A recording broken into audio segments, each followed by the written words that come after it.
बोलिए श्री सद्गुरुदेव की जय। प्रिय सज्जनों, इस अनादिकाल के जगत में यह अध्यासी जीव आवागमन के चक्र में 84 के चक्र में क्यों पढ़ रहा है, कैसे पढ़ रहा है, इसके बारे में आप लोगों को बताने वाला हूं। ये जीव अध्यास के कारण, आसक्ति के कारण, भ्रम भूल कल्पना के कारण, कुसंस्कार के कारण जन्म मरण गर्भवास के दुख सहता है, 84 के चक्कर लगाता है, 4 खाने में भटकता है। अनंत जन्म बीत गए, ये जीव का कल्याण नहीं हो पा रहा है, मुक्ति नहीं हो पा रही है। क्यों नहीं हो पा रही है, उसको कारण को आज आप लोगों को बताने वाला हूं। 184 भरम के पौ पे अटके आए, अब के पासा न परे फिर 84 जाए। बंधुओं, एक चौसर नाम का खेल होता है जो महाभारत में कौरव और पांडव दोनों मिल करके एक जुआ खेल रहे थे, जिसमें दुर्योधन और शकुनी एक तरफ और पांडव एक तरफ थे। शकुनी कूटनीति से वो जुआ के खेल को दुर्योधन को जिताया था, जिसमें पांडव द्रौपदी के साथ साथ अपने पूरे संपत्ति हार गए थे। उसमें 84 घर होता है। उस 84 घर में गोली दौड़ती है और वो गोली बार बार मारी जाती है, फिर अपने घर में रिटर्न आ जाता है। फिर उसको खेलने वाले खिलाड़ी फिर अपने घर से निकालता है, फिर घर बदलते बदलते आगे बढ़ते बढ़ते फिर वो गोली जाती है। अब वो 84 चक्कर लगाकर बीच में एक घर होता है, उसमें अगर वो गोली चली गई तो पक जाती है, फिर उसके बाद उस गोली को कोई नहीं मार सकते। उसी प्रकार यदि आज हम इस मानव जीवन में साधना, भक्ति, संयम और अपने आप को जान करके यदि अपने पारक भूमिका में ठहर जाएं तो हम मुक्त हो सकते हैं। फिर ये जीव को आवागमन के चक्र में पड़ना नहीं पड़ेगा। तो जैसे 184 भरम के पौ पे अटके आए, आज हम सब कल्याण की भूमिका में हैं, मोक्ष की खानी में हैं। हम चाहे तो अपना कल्याण कर सकते हैं, पर चंचल मन के कहा मान करके हम पंच विषय की आसक्ति में भूल जाते हैं। इस संसार में अनेक प्रकार के अटकन, भटकन, लटकन हैं, उसी में अटक भटक करके जीवन समाप्त कर देते हैं। 5 तत्व का यह शरीर हम सबका है। इस 5 तत्व के शरीर को यह अध्यासी जीव अपने अध्यासवश माँ के गर्भ में 9 महीना तैयार करता है। 5 तत्व के शरीर में 25 प्रकृति है। 5, 25, 30 हो गया। 30 6 मिला दिया तो हो गया कितना? 36, और 36 में 7 मिला दिए तो कितना हो गया? 43।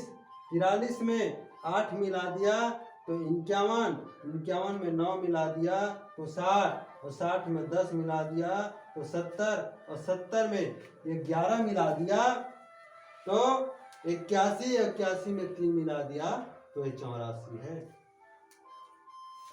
जैसे माँ के गर्भ से बालक जन्म लेता है, जैसे जैसे वो आगे बढ़ता है 25 की आयु, फिर वो क्या होता है, उसके जीवन में काम उत्पन्न होता है, कामी हो जाता है और वो अपने जीवन को संपत्ति कमाने में या पशु धर्म में अपना समय को बर्बाद करता है। बालपन से 25 कुमार अवस्था को काम में और संपत्ति कमाने में और पशु धर्म में रत होकर के अपने जीवन को बर्बाद करता है। आगे बढ़ता है। सप्त धातु से हम सबका शरीर बना है। 3 धातु माँ के, 3 धातु पिता के और 1 रूप। जवानी का जो आयु है, उस जवानी के आयु को 25 से 50 तक व्यक्ति सत्ता कमाने के लिए भूलता है और अष्टमद में महाचूर्ण हो जाता है।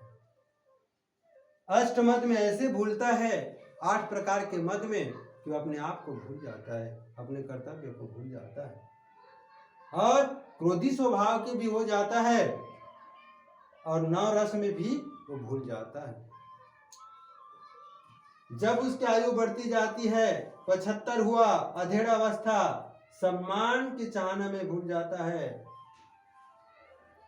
अधेड़ अवस्था, बहू आने के बाद वो वृद्ध आदमी यही सोचता है, यही कहता है कि बहू मुझे सम्मान नहीं देती, बेटा मुझे सम्मान नहीं देते, पत्नी मुझे सम्मान नहीं देता।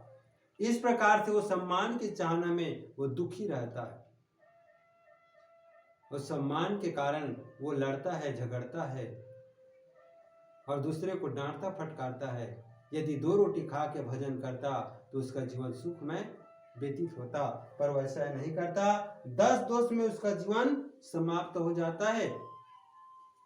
जैसे जैसे वो आगे बढ़ता है, मोह में पड़ जाता है। भजन करने के दिन में मोह, किसका मोह? नाती का मोह नहीं छूटता है, परिवार का भी मोह नहीं छूटता है। सुख मान करके परिवार में भूलता है, लेकिन सुख कहाँ? बुढ़ापा तो दुख ही दुख है, दुख में पूरा जीवन जाता है, रोग से ग्रसित शरीर हो जाता है। व्यक्ति जवानी में भजन नहीं करता, यही सोचता है कल करूंगा, अर्थात बुढ़ापा में भजन करूंगा।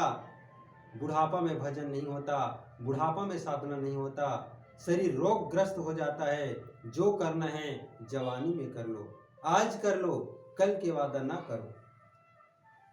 बुढ़ापा पूरा दुखमय जीवन होता है, मोह के कारण, पुत्र के मोह, परिवार के मोह, नाती का मोह, नाती का मोह नहीं छूटता है और इसी में जीवन खत्म हो जाता है। व्यक्ति 100 साल की आयु से जीऊंगा ऐसा अनुमान करके वो भ्रम में पड़ जाता है, लेकिन यहाँ तो पल भर की खबर नहीं, पल में क्या हो जाए, कब सांस रुक जाए, कब हार्ट अटैक आ जाए, कब मस्तिष्क की नस फट जाए, कब एक्सीडेंट से मौत हो जाए, कोई कहा नहीं जा सकता।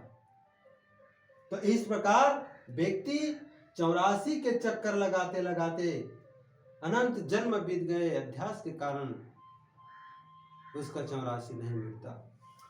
जैसे मानव जीवन मोक्ष की भूमिका है, जैसे आगे आगे बढ़ता है, बिल्कुल मोक्ष के दरवाजा में है, यहाँ जैसे मुक्ति के स्थान में उसको पहुंचना है, लेकिन नहीं पहुंच पाता, उसके जीवन में मोड़ आ जाता है, ये मोड़ में भूल जाता है।